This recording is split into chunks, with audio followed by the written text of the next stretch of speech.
Assalamualaikum warahmatullahi wabarakatuh. Kembali lagi bersama saya Muhammad Ma'ruf Rabbani. Pada kesempatan yang baik ini, saya akan kembali menjelaskan materi tentang mengelompokkan ruang lingkup dana kas kecil. Nah, kemarin itu sempat terpotong di part pertama. Sekarang saya akan lanjutkan di part yang kedua, biar videonya nggak terlalu panjang. Nah, oke. Oh iya, buat kalian yang masih penasaran sumber materi yang saya gunakan dari mana aja, untuk slide ini saya menggunakan materi yang bersumber dari internet, Wikipedia, dan juga beberapa website. Nah, untuk buku pegangannya saya menggunakan buku karyanya Anis Muftias yang berjudul Otomatisasi Tata Kelola Keuangan Program Keahlian Manajemen Perkantoran. Nah, seperti ini ya. Oke, kelihatan ya. Nah, kemarin itu kita sempat ngebahas sampai manajemen kas, ya, tujuan manajemen kas. Dan sekarang kita akan berlanjut ke yang namanya kas kecil. Oke, langsung kita lihat slide-nya ya. Nah, di sini kalian dalam kas kecil itu akan mempelajari karakteristik kas kecil, lalu tujuan dibentuknya kas kecil, sumber dana kas, pengeluaran yang dibiayai kas kecil, proses administrasi kas, dan yang terakhir fungsi-fungsi yang berkaitan dengan kas kecil. Oke, kita langsung aja. Nah, di sini yang pertama ada yang namanya karakteristik kas kecil. Nah, karakteristik kas kecil itu seperti apa aja sih? Oke, jika di slide di sini disebutkan jumlahnya dibatasi. Jumlah kas kecil biasanya dibatasi dan tidak lebih dari jumlah tertentu yang telah ditentukan oleh perusahaan. Lalu yang kedua, karakteristik kas kecil memiliki karakter membiayai transaksi kecil, digunakan untuk membayar transaksi yang bernominal kecil dan bersifat rutin. Dan yang ketiga, disimpan di tempat khusus. Nah, kas kecil biasanya akan disimpan di tempat kecil yang biasa disebut dengan cash box atau di dalam amplop. Yang keempat, karakteristiknya dipegang oleh petugas pemula. Oke, nah biasanya juga uang kas kecil akan dipegang dan dikelola oleh kasir atau petugas keuangan. Jadi seperti itu ya. Nah, kalau di buku sendiri kurang lebih sepertinya sama, cuman di sini hanya sedikit berbeda sedikit saja. Kayak saya baca aja ya. Di sini juga sama, karakteristiknya ada 4. Yang pertama, jumlahnya dibatasi dalam arti porsi atau besarnya kas kecil tidak kurang dari jumlah tertentu yang telah ditentukan oleh pihak manajemen perusahaan. Yang kedua, kas kecil merupakan kas perusahaan yang berfungsi untuk membiayai transaksi-transaksi perusahaan yang kecil dan bersifat rutin setiap harinya. Oke, jadi samping sama ya. Lalu, kas kecil disimpan di tempat khusus seperti cash box atau di dalam amplop. Oke, sama juga. Dan yang terakhir, kas kecil dipegang oleh petugas keuangan yang biasanya di tingkat pemula. Oke, jadi kurang lebih di buku dengan di slide sama ya. Lalu di sini selanjutnya ada yang namanya tujuan dibentuknya kas kecil. Oke, di sini dikatakan di dalam slide tujuan dibentuknya kas kecil di perusahaan sebagai berikut. Yang pertama, menangani masalah perlengkapan atau perbekalan kantor yang dialami oleh suatu bagian kantor. Yang kedua, menghindari cara pembayaran yang tidak ekonomis juga tidak praktis atas pengeluaran yang jumlahnya relatif kecil dan mendadak. Yang ketiga, meringankan beban staf karyawan dalam memberikan pelayanan secara maksimal kepada pelanggan, juga termasuk kepada relasi bisnis pimpinan. Dan yang keempat, mempercepat aktivitas atasan yang menggunakan dana secara mendadak dan juga tidak terencana sebelumnya. Oke, kalau di sini juga kelihatannya sama tujuannya ya. Kita lanjut ke slide berikutnya. Nah, sekarang masuk ke slide yang ketiga. Di sini sumber dana kas kecil. Sumber penerimaan kas dalam suatu perusahaan pada dasarnya dapat berasal dari yang pertama, hasil penjualan investasi jangka panjang, aktiva tetap baik yang berwujud maupun yang tidak berwujud, atau dalam arti kata intangible asset, atau adanya penurunan aktiva tidak lancar yang diimbangi dengan penambahan kas. B. Penjualan atau adanya emisi saham maupun adanya penambahan modal oleh pemilik perusahaan dalam bentuk kas.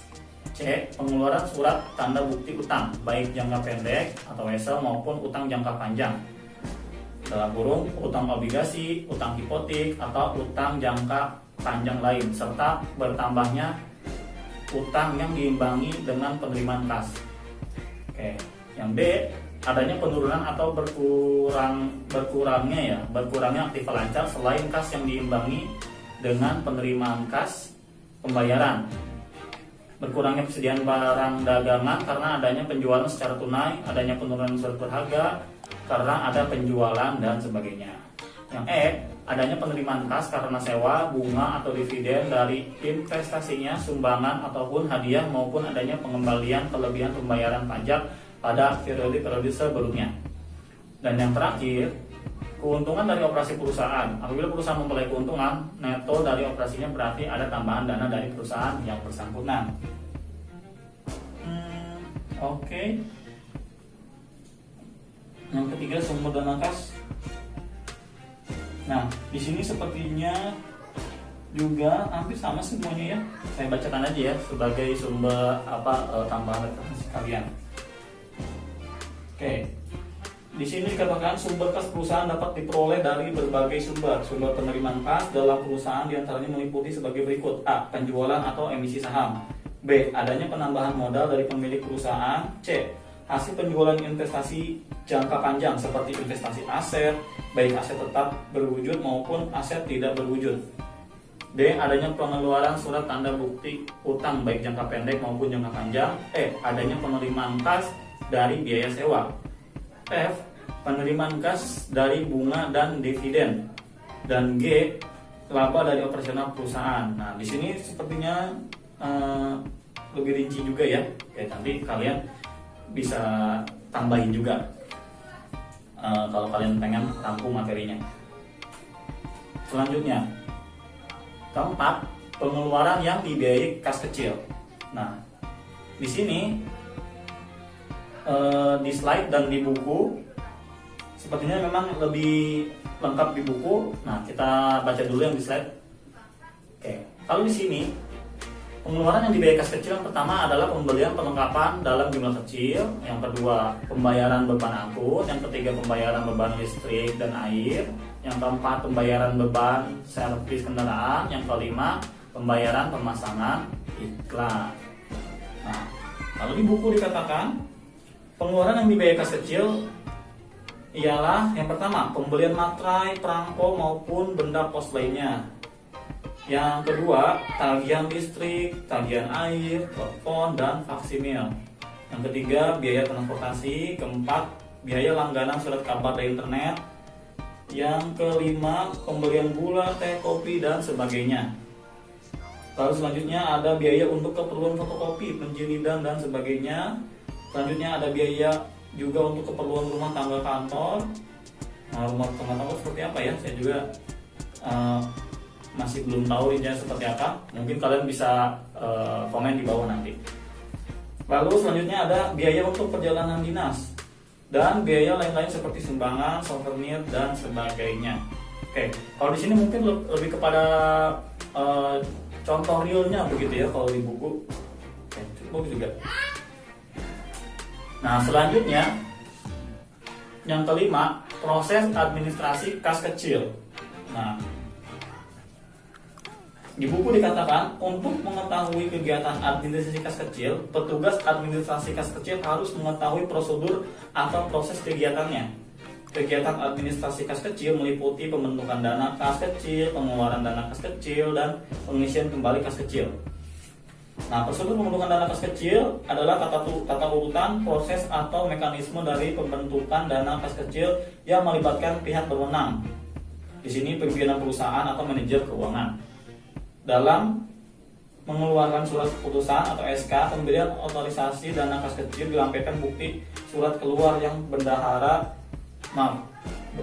dilampirkan bukti surat keluar dari bendahara atau kasir yang ditunjuk di dalam SK tersebut nantinya berperan sebagai orang yang bertugas memegang dana kas kecil atau yang mengajukan dan mencairkan dana. Oke, di buku dikatakan seperti itu. Nah, prosedur penanganan kas kecil harus memperhatikan hal-hal berikut. Kita baca dari yang buku dulu ya. Oke. Di sini yang pertama, staf administrasi kantor atau sekretaris membuat permohonan pengisian dana kas kecil atau mengisi formulir pengajuan dana kas kecil kepada bagian keuangan atau bendahara perusahaan dengan melampirkan pembukaan kas kecil bulan sebelumnya yang telah disetujui oleh pimpinan. Nah, yang kedua, jika permohonan disetujui, administrasi kantor atau sekretaris menerima dana pengisian kas kecil dari bendahara perusahaan berupa uang tunai atau cek. Nah, yang selanjutnya, staf administrasi kantor atau sekretaris mencatat penerimaan dana ke dalam bukti kas masuk. Ditandatangani oleh administrasi kantor atau sekretaris dan kasir atau bendahara serta diketahui atau disetujui oleh pimpinan dari administrasi kantor atau sekretaris tersebut, serta dilampiri dengan fotokopi cek bila menggunakan cek. Nah, beri nomor bukti kas masuk secara urut berdasarkan tanggal, seperti itu. Lalu selanjutnya catat pemasukan kas ke dalam buku kas. Nah, di sini selanjutnya uang disimpan di tempat yang aman, contoh di dalam kotak uang khusus berukuran kecil seperti kotak kas kecil atau cash box, lalu disimpan dalam lemari yang dikunci. Nah, maksudnya bukti kas masuk disimpan di dalam ordner. Nah, selanjutnya, staf administrasi kantor atau sekretaris dapat mengeluarkan dana kas kecil sesuai dengan keperluan atasan ataupun pimpinan. Staf administrasi kantor atau sekretaris harus dapat mengelola dan mencatat penggunaan dana kas kecil sebaik-baiknya. Segala pengeluaran harus memiliki bukti-bukti pengeluaran yang dapat dipertanggungjawabkan serta sah menurut hukum. Di sini juga dikatakan setiap terjadi pengeluaran, administrasi kantor atau sekretaris harus mencatat pengeluaran tersebut ke dalam bukti kas keluar. Lalu satukan bukti kas keluar dengan bukti transaksi penggunaan uang seperti nota, faktur, dan kwitansi. Berilah nomor bukti secara urut berdasarkan tanggal. Selanjutnya, mintalah tanda tangan pimpinan pada bukti kas keluar. Catat masukkan data bukti kas keluar ke dalam buku kas sesuai dengan sistem yang digunakan. Simpan semua dokumen pengeluaran pada ordner. Lalu buat laporan pertanggungjawaban menggunakan kas kecil lengkap dengan bukti-bukti transaksinya. Laporan ini harus disetujui pimpinan. Selanjutnya dilaporkan ke bagian keuangan untuk pengisian kembali dana kas kecil berikutnya. Nah, di buku dikatakan seperti itu. Ini sangat rinci sekali ya kalau kita lihat. Sedangkan kalau yang di slide itu seperti hanya inti-intinya saja begitu. Di sini dikatakan setiap pengguna kas kecil akan mengurai jumlah uang dan menambah jumlah bukti pengeluaran kas dalam peti uang. Apabila dana kas kecil menipis, maka bisa dilakukan permintaan kas kecil. Bukti-bukti pengeluaran kas kecil berfungsi untuk mengajukan permintaan pengeluaran dana kas kecil. Lalu selanjutnya juga bisa kalian baca sendiri di sini.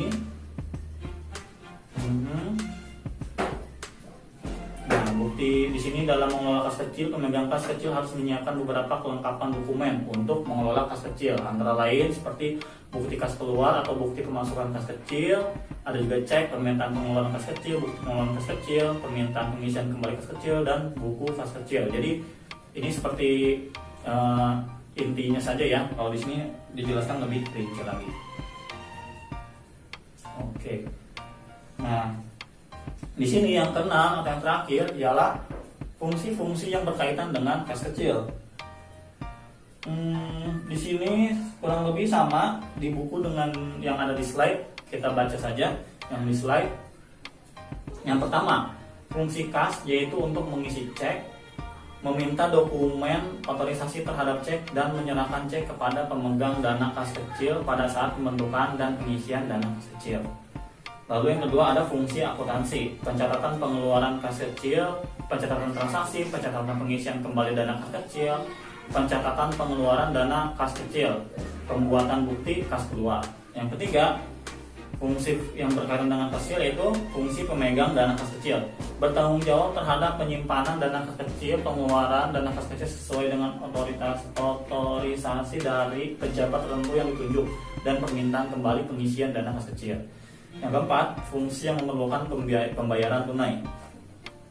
Bertanggung jawab terhadap pemakaian dana kas kecil serta mempertanggungjawabkan kepada pemegang dana kas kecil. Lalu di sini yang terakhir, fungsi pemeriksa internal, bertanggung jawab terhadap penghitungan dana kas kecil atau kas count secara periodik dan kecocokan hasil penghitungannya dengan catatan kas. Oke, alhamdulillah untuk materi